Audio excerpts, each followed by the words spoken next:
Okay. तो means हम हर x के लिए एक y का आंसर निकालते रहेंगे।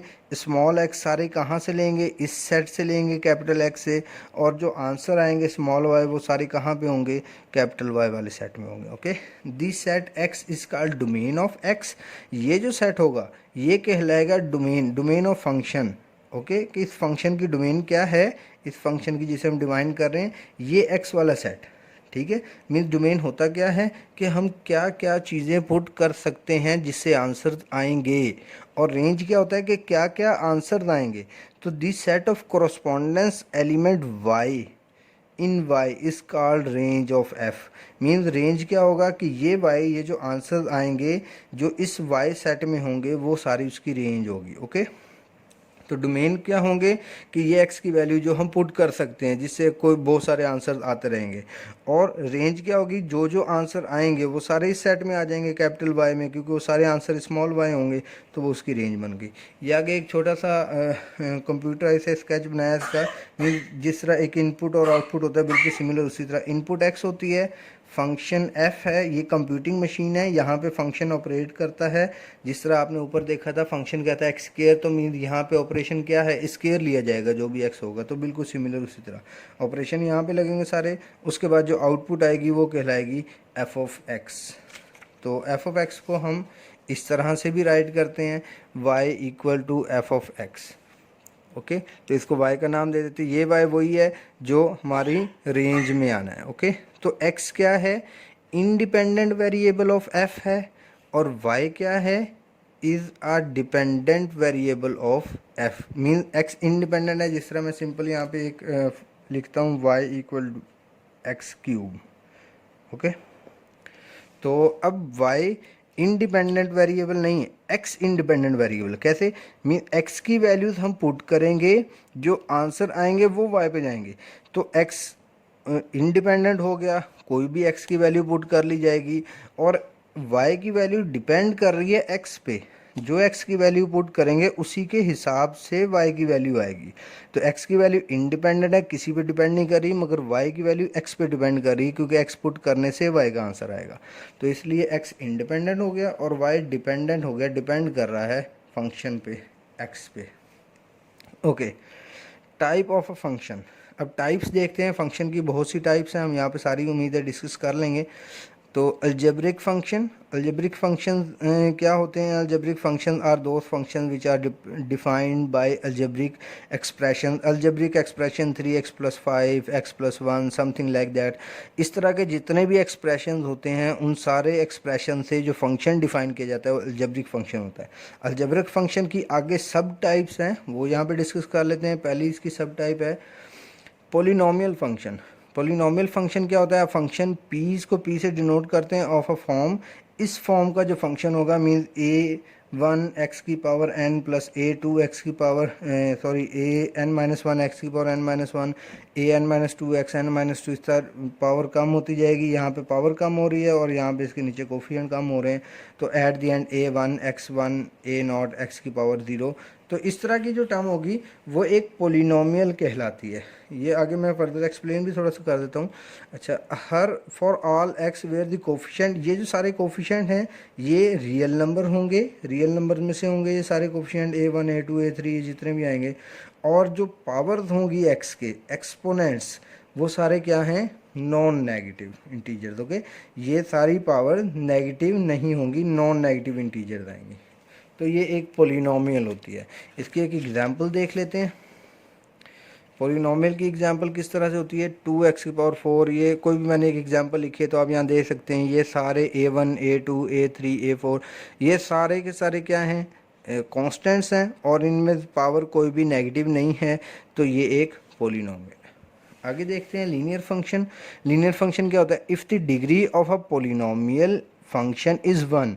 अगर पोलिनोमियल की, ये जिस तरह पोलिनोमियल गिवन थी, इसकी डिग्री 1 हो सिर्फ, तो क्या कहलाएगा, लीनियर फंक्शन, जिसकी एग्जांपल 3x+4। ओके, इसमें देखें आप, डिग्री x की पावर होती है, तो यहाँ x की पावर कितनी थी, हाईएस्ट 4, तो इसकी डिग्री 4 है, तो इसकी डिग्री कितनी है, 1। तो अगर डिग्री 1 है तो वो लीनियर फंक्शन है, और ये वाला पोलिनोमियल फंक्शन है अगर डिग्री 1 से ज़्यादा हो जाएगी। ओके, आइडेंटिटी फंक्शन क्या होगा, आइडेंटिटी को आई से शो करते हैं, आई ऑफ एक्स। हर फंक्शन को अलग से एक सिंबल दे दिया गया ताकि पहचानना आसान हो कि कौन सा फंक्शन दिया गया है। तो आई ऑफ एक्स आइडेंटिटी फंक्शन है, ये क्या होता है, इक्वल टू एक्स के होता है। एक्स को इक्वल होने का क्या मतलब है, एक्स वन पुट करेंगे तो फंक्शन की वैल्यू वन आ जाएगी, एक्स टू पुट करेंगे फंक्शन की वैल्यू टू पुट आ जाएगी। मीन्स आइडेंटिकल है, आइडेंटिटी है एक इस तरह से कि जो चीज़ पुट कर रहे हैं वही चीज़ आ रही है। ओके, तो बिल्कुल सेम आइडेंटिकल एक जैसी चीज़ें आ रही हैं, तो जो पुट करेंगे वही आंसर, जो पुट करेंगे वही आंसर। तो ये होता है आइडेंटिटी फंक्शन। इसकी डिफाइन आप इजीली याद कर सकते हैं, बुक में गिवन है। Constant function c of x से डिनोट करते हैं और ये होता है 2 3 5 किसी भी कांस्टेंट के इक्वल। इसमें क्या होता है, मीन्स आप जो भी वैल्यू पुट करें, जो भी डोमेन में से आप नंबर पुट करें, उसका आंसर वही रहना है जो आपने पुट एक बार जो फंक्शन इक्वल रख दिया गया। मतलब सी ऑफ एक्स इक्वल टू 2 है तो सी वन के लिए भी 2 है, 2 के लिए भी 2 है, 3 के लिए भी 2 है, इवन 100 के लिए भी 2 है। तो हर एक्स के लिए सी 2 ही रहेगा। तो ये कांस्टेंट है, इसमें कोई चेंज नहीं आ रहा। ओके, तो आगे देखते हैं rational function. Rational function divide वाली फॉर्म में होता है, पी बाई क्यू फॉर्म में। और क्यू कभी भी ज़ीरो नहीं हो सकता क्योंकि समथिंग ओवर ज़ीरो अनडिफाइन हो जाता है। तो जहाँ पे अनडिफाइन हो जाए फंक्शन, वो वहाँ पे तो हम वैल्यूज़ ले ही नहीं सकते, ग्राफ भी नहीं ड्रॉ कर सकते। तो इसलिए ये सिर्फ तब अनडिफाइन होगा जब क्यू ज़ीरो होगा। तो क्यू ज़ीरो नहीं ले सकते, यहाँ लिखा हुआ है नॉट इक्वल टू ज़ीरो, इसके डोमेन में ज़ीरो नहीं है, अदरवाइज ये हर जगह पे फंक्शन वैलिड है। तो ये हो गया rational function. Next trigonometric function, इससे तो आप उम्मीद है फैमिलियर होंगे। ये सब ब्रांचेस हमारी ख़त्म हो गई फर्स्ट फंक्शन की। अब ये पॉइंट बी आ गया ट्रिग्नोमेट्रिक फंक्शन। अब ट्रिग्नोमेट्रिक फंक्शन से आप अच्छे से फैमिलियर होंगे क्योंकि इसने फर्स्ट ईयर में आपको अच्छा खासा तंग किया होगा। काफ़ी सारा पोर्शन हमारा ट्रिग्नोमेट्रिक फंक्शन पे डिपेंड करता था फर्स्ट ईयर में। तो ये सारे ट्रिग्नोमेट्रिक फंक्शंस हैं, ये यहाँ पे मैंने राइट कर लिए हैं, ये आप देख सकते हैं। आगे चलते हैं इन्वर्स ट्रिग्नोमेट्रिक फंक्शंस की तरफ। इन्वर्स ट्रिग्नोमेट्रिक फंक्शन क्या होता है, y equal to sine inverse of x। अगर ये साइन इन्वर्स इधर ले जाएं तो ये क्या बन गया, x equal to sine y। अब देखिए इसमें ट्रिग्नोमेट्रिक फंक्शन में और इन्वर्स ट्रिग्नोमेट्रिक फंक्शन में डिफरेंस क्या है। डिफरेंस ये है कि यहाँ पे इंडिपेंडेंट वेरिएबल साइन के एंगल में आ रहा है और यहाँ पे डिपेंडेंट वेरिएबल साइन के एंगल में आ रहा है।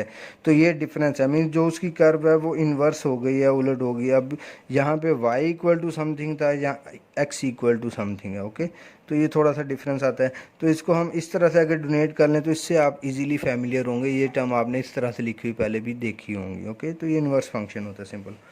एक्सपोनेंशियल फंक्शन, एक्सपोनेंट किसे कहते हैं, पावर में कोई चीज़ आ जाए तो वो एक्सपोनेंट हो जाती है। ओके, तो एक्सपोनेंशियल फंक्शन की भी कुछ यहाँ पे मैंने एग्जांपल्स लिख दी हैं। y इक्वल टू ई की power a x, y equal to 2 की power x, y equal to e की पावर x। मीन जो चीज़ एक्सपोनेंट में अपेयर हो जाए, अगर कोई भी इंडिपेंडेंट वेरिएबल किसी एक्सपोनेंट में अपेयर हो जाए तो वो एक्सपोनेंशियल फंक्शन कहलाता है। ठीक है, मीन जिस तरह देखें 2 की पावर x है, पावर में इंडिपेंडेंट वेरिएबल आना चाहिए, मीन x आना चाहिए, y इक्वल टू समथिंग, तो यहाँ पे x आना चाहिए। ओके, पावर में, तब ये एक्सपोनेंशियल होगा। अगर यहाँ पे सिंपल 2 की पावर 2 लिखा होगा तो फिर हम उसे एक्सपोनेंशियल नहीं कहेंगे, y इक्वल टू 4 बन जाएगा 2 की पावर स्क्वायर जो है, तो वो कांस्टेंट फंक्शन में चला जाएगा। ओके, तो यहाँ पावर में x होना चाहिए, मीन इंडिपेंडेंट वेरिएबल होना चाहिए। ओके, आगे देखते हैं लोगैरिथमिक फंक्शन। लॉग फंक्शन भी इसे कहते हैं, सिंपल लोगैरिथम फंक्शन भी कहते हैं। ओके, तो इसमें क्या होता है, एक लॉग की अलग से ही एक आइडेंटिटी है, इसका अपना ग्राफ, अपने टेबल्स हैं। बहरहाल हम उस डिटेल की तरफ नहीं जा रहे। तो y equal to log a of x, ये है लॉग फंक्शन।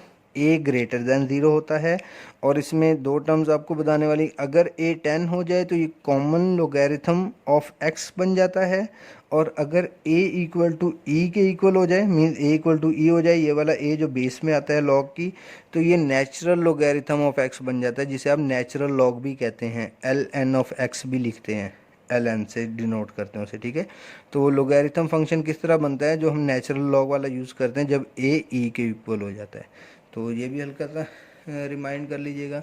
अच्छा, नेक्स्ट देखते हैं हाइपरबोलिक फंक्शंस। ये हाइपरबोलिक फंक्शंस के कुछ फार्मूलाज मैंने यहाँ पे राइट कर दिए हैं, ये आप लोगों ने याद भी करने हैं क्योंकि हम ये इन्हें यूज़ करेंगे अपनी सॉल्यूशंस में। तो साइन हाइपरबोला x होता है e की पावर x माइनस ई की power minus x divided by 2। इसी तरह e की पावर x प्लस ई की पावर माइनस एक्स बाई 2 होता है cos hyperbola. Tan hyperbolic x होता है sine hyperbolic x divided by cos hyperbolic x. तो ये इस तरह से सारे आप फार्मूलाज क्रिएट कर सकते हैं। ओके, तो इन्हें याद कर लीजिएगा क्योंकि ये हमने यूज़ करने हैं। इसी तरह सीकेंड और कोसिकेंड के भी यहाँ पे राइट किए हुए हैं। सीकेंड साइन कॉस वाले फार्मूले को आप उल्टा दें तो सीकेंड का बन जाता है, साइन वाले को उल्टा दें तो कोसिकेंड का बन जाता है। इसके बाद आते हैं इन्वर्स हाइपरबोलिक फंक्शंस। ये इन्वर्स हाइपरबोलिक फंक्शन के भी जो आइडेंटिटीज़ हैं वो मैंने यहाँ पे राइट डाउन की हुई हैं। इन्हें देख लीजिएगा, आपकी नज़र से एक बार क्रॉस आउट हो जाए ताकि कहीं पे अगर आपके सामने आए तो आपको पता हो। इसे याद करने की फ़िलहाल ज़रूरत नहीं है, अगर कहीं पे यूज़ हुए तो वहाँ पे हम अकॉर्डिंग टू कंडीशन इन्हें याद भी कर लेंगे। इससे नेक्स्ट देखते हैं एक्सप्लिसिट फंक्शन। एक्सप्लिसिट फंक्शन क्या होता है? If y is easily expressed in term of independent variable x, means y जो है वो ईजिली एक्सप्रेस हो जाए एक्स की फॉर्म में। जिस तरह देखें वाई इक्वल टू यहाँ सारी एक्स है, मीन्स वाई अलग हो जाए और एक्स अलग हो जाए। वाई इक्वल टू एक्स वाला सारा फंक्शन एक तरफ लिखा जा सके, एक्स और वाई को अलग अलग किया जा सके, वो कहलाता है एक्सप्लिसिट फंक्शन। तो ये दोनों ही एक्सप्लिसिट फंक्शन है। ओके, नेक्स्ट देखते हैं इम्प्लिसिट फंक्शन। बिल्कुल सिमिलर उसी के ऑपोजिट होगा implicit function. If x and y are so mixed up and y can not be express in term of independent variable x, mean x और y इतने mixed हों कि एक्स और Y को अलग अलग एक्सप्रेस ना किया जा सके, y equal to something x की फॉर्म में ना लिखा जा सके, तो वो कहलाता है इम्प्लिसिट फंक्शन, जिसकी दो एग्जांपल यहाँ पे दी हुई है। मीन इसमें से आप y सेपरेट नहीं कर सकते, y इक्वल टू एक्स वाली फॉर्म में सारा कुछ नहीं रख सकते, या इस साइड पे भी एक्स वाई या इस साइड पे एक्स वाई लाजमी मौजूद होंगे। तो ये मिक्स्ड फॉर्म होती है जिसे हम इम्प्लिसिट कहते हैं। आगे होती है पैरामीट्रिक फंक्शन है। पैरामीट्रिक फंक्शन बेसिकली क्या करता है? एक पैरामीटर देता है जो मीन्स आप ऐसे सिंपल सी एग्जांपल अगर आप समझना चाहें जनरल लाइफ में, अगर आपने एक ब्रिज बनाना है कहीं पे, तो आपको वो ब्रिज पहले पेपर्स पे, चार्ट्स पे, इस तरह की चीज़ों पे स्केचिंग में बनाना पड़ेगा, तो फिर वो ब्रिज जाके आप रियलिटी में बनाएंगे। ओके, तो ये एक पैरामीटर है कि जो काम आपने रियलिटी में करना है वही आप किसी और ग्राउंड पे कर रहे हैं। ओके, तो मीन इस तरह की कुछ हेल्प करता है आपको। इसमें एक थर्ड वेरिएबल हम इन्वॉल्व कर लेते हैं। कई बार हम अपना ग्राफ ही पैरामीट्रिक इक्वेशन की वजह से बदल लेते हैं। जो सिमेट्रिक ग्राफ है उसे और किसी ग्राउंड में जाके हम अपना ग्राफ ड्रॉ करते हैं। बहरहाल ये इसकी डिटेल है कुछ थोड़ी सी।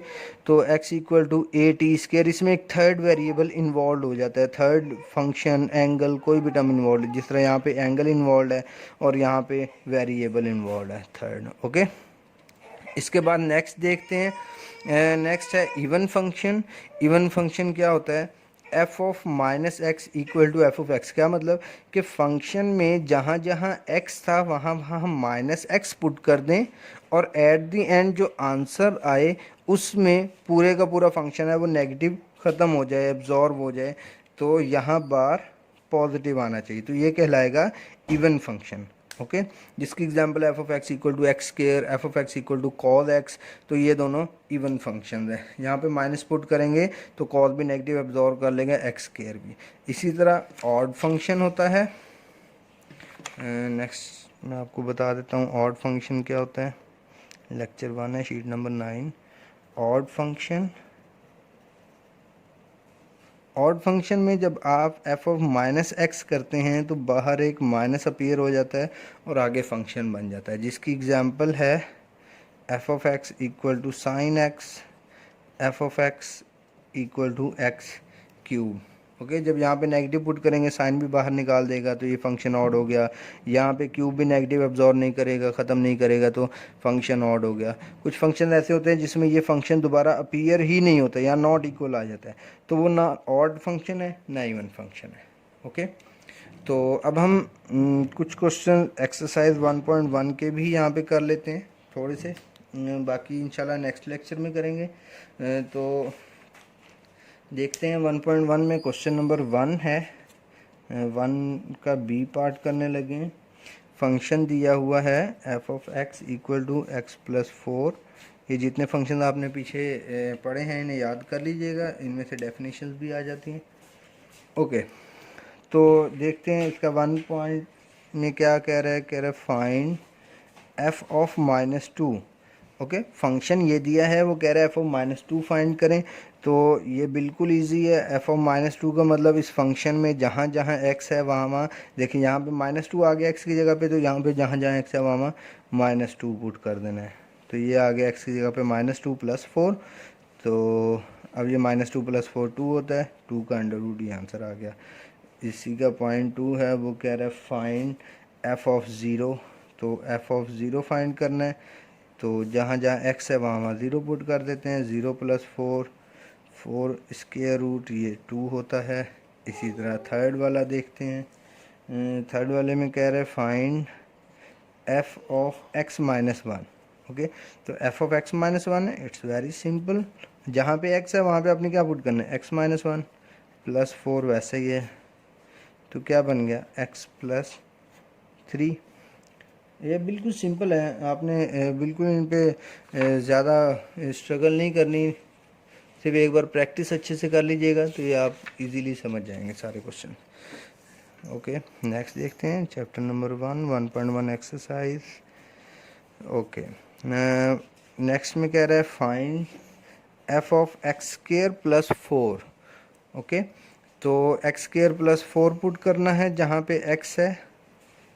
तो या फंक्शन यहाँ से देख सकते हैं, फंक्शन है एक्स प्लस फोर का अंडर रूट। तो यहाँ पे एक्स की जगह पे x square plus four put कर दिया, और प्लस फोर साथ वैसे ही है, स्क्वायर रूट भी आ गया। तो x square plus eight square root. Okay, it's very simple. सिर्फ आपने जो फंक्शन में वैल्यू दी गई है वो आपने एक्स की जगह पे रिप्लेस करते जाना है। अब नेक्स्ट देखते हैं question number two. Question number two में एक टर्म उसने दी हुई है minus f of A divided by H, और 2.3 पार्ट मैं करता हूँ, क्योंकि मैं कोशिश करूँगा सारे डिफ़िकल्ट पार्ट्स आप लोगों को मैं कर दूँ, ताकि आप लोगों के क्वेश्चनिंग या क्वेश्चन प्रॉब्लम जो आप लोगों को डाउट्स होंगे वो कम से कम हों।